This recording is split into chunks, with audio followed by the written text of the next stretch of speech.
Hello everyone, Miss Carrie here from Miss Carrie's Creations.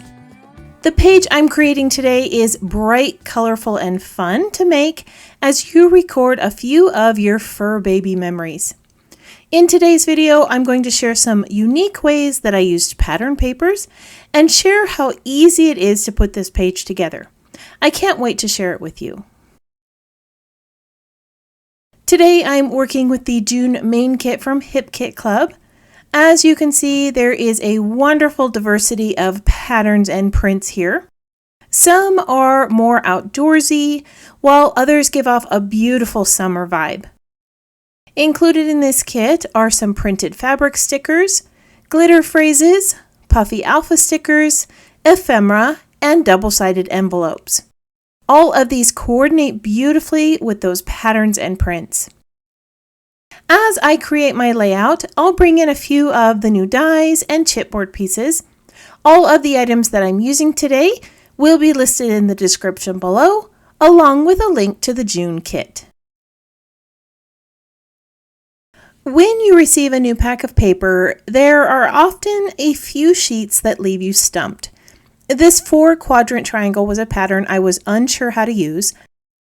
I love the colors on this adventure sheet, but I feel like there's a lot of open space that I won't know how to use.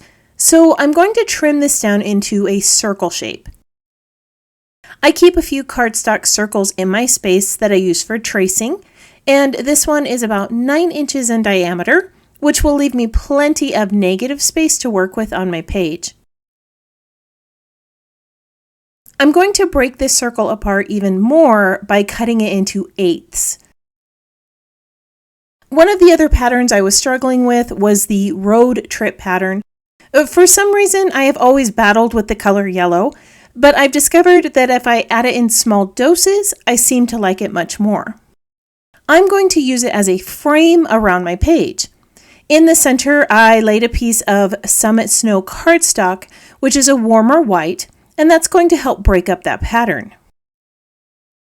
The warm white is also the same color as one of the pie pieces, so I'm going to choose something different for this portion of the circle. I debated on a few colors and settled on the travel red cardstock. The purple and blue are cooler colors, and I needed another warm hue to pair with the yellow. Before I adhere these in place, I want to bring in a darker color to frame the circle. I have added a little bit of Witch's Blue Shimmers to my glass board. This is a paint from my collection and it matches the other colors in the collection perfectly. I'm going to use a piece of crumpled wax paper to add color around the circle. The wax paper has a great texture and it often leaves a few random splatters, which also add to the design. I like how wax paper soaks up a little bit of the moisture from the paint. I did forget to prep this cardstock, so too much moisture would have caused it to warp. So that was a very simple background for this page. I'm going to go ahead and bring back in those pie pieces and adhere them in place. I do want to give these a little bit of texture, so I'm going to go along the edges with my little distressing blade. This has a little circular blade inside that can be used to rough up paper. The more pressure you use, the more tears you get along the edge of the paper. Off camera, I went ahead and finished adding those pieces in place. I like how the blue paint looks around the edges. But I feel like I need a more prominent frame and some more texture. I've gone ahead and used the new fringe border die to cut out some strips from the Cave Dive blue cardstock. I want to place this fringe around the edge of my circle, so I'm going to have to trim off some of this solid edge to make this easier to bend. Now, to be honest, I wasn't sure if this was going to work. I have created with fabric fringe before, but paper is not always as forgiving. It took me a moment here to get started, but once I did, it went down pretty easy. I don't know how well you can see it, but I did draw a circle on my background with a pencil. When I laid down the pie pieces, I put them down a little haphazardly, so I knew that if I laid the fringe down equidistant from the edges of the pie pieces, I would end up with a lopsided circle. The little drawing is helping me to line up the fringe pieces into a circle that is centered in the middle of the page.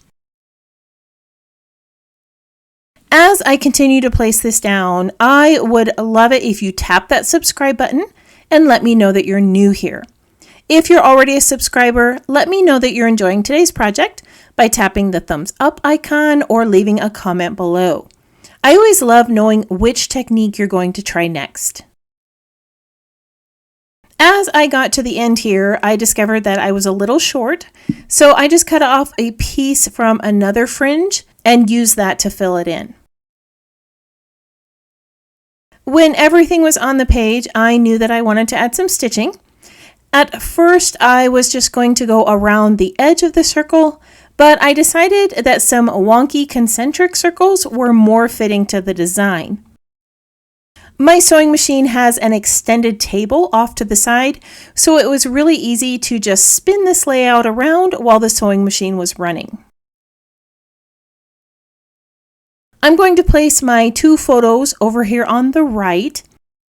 These have been popped up on some foam adhesive sheets so that I can tuck some layers underneath them. Below the main photo, I'm going to add a little grounding strip. This is one of the branding strips from the cardstock pack. To the left of the photos, I'm going to add a little card for journaling and a tag. I will be adding some twine to this tag later, so I'm just going to let it sit here. Above the photos, I want to bring in some florals. These were cut from one of the pattern papers in the kit. Often I find that floral prints tend to be a little too busy to use in their entirety, so I usually cut them apart and use them as accents on my page. This allows me to select the colors and patterns I want to use to match my design. On this page, I selected more daisy shapes because the pup's name is Daisy. I'm also trying to use white, purple, and soft pink florals. These are the colors that I have more of on the page, and using those colors in the florals creates a more cohesive design. For the title, I'm going to create the phrase chaos and cuddles. The word chaos was cut out using the new alpha die. I layered 3 of each of these letters together to give them dimension. If you have ever had a puppy, especially a larger one who cannot control their ever-growing energetic body, you know that every day is just chaos and cuddles. This little fur baby just turned 7 months old, and she is such a sweetheart. She's currently visiting our house for the week, and I have enjoyed spending time with her. Below the word chaos, I'm using the puffy letter stickers to spell the word cuddles. Now, I'm not really sure that I like the larger ampersand, so I think I'm going to go off camera and move a few of these letters around and use a smaller symbol. So I did change this out for a smaller ampersand, and I like that size much better. Now, I promised myself that I was only going to use items from the main kit, but I just adore these little chipboard pieces, especially the buttons, so I had to add them to my page. This chipboard collection comes in the June Embellishment kit. There are some lovely coordinating pieces in that kit, but I think the chipboard pieces are one of my favorite. Now at this point, I feel like the right side of the page has quite a bit of weight that I need to balance out. So I'm going to add a blue chipboard frame behind my journaling. I'm also going to add an arrow, a large bow to my tag, and another button. These items finish off the page nicely, and they add the weight that was needed to the left side of my layout. I'm going to finish adhering all these items in place, and then I'll share the completed layout with you. The title Chaos and Cuddles was perfect for this page of the not so little pup and her mom.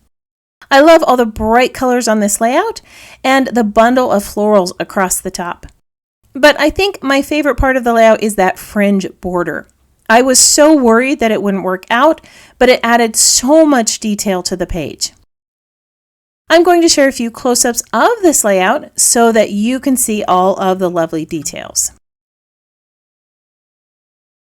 Today's project involved finding new ways to use pattern papers in your HipKit collection. Many of us are often hesitant to use busy patterns, but as you saw today, they shouldn't be ignored. By deconstructing them into smaller sections, leaving a negative space around the pattern, or selecting specific parts of a pattern, you can utilize the paper without overwhelming your design. I hope you give a few of these techniques a try. If you're one who likes to pin photos to inspiration boards, I have added still shots of this layout in the HipKit Facebook group and on my website for you to use. I want to thank you for joining me for another scrapbook project. If you would like to see more of my creations, you can visit my channel or follow Miss Carrie's Creations online. If you have any questions about this project or the supplies listed below, feel free to leave me a comment. I hope that you have a wonderful week, and I can't wait to see what you create.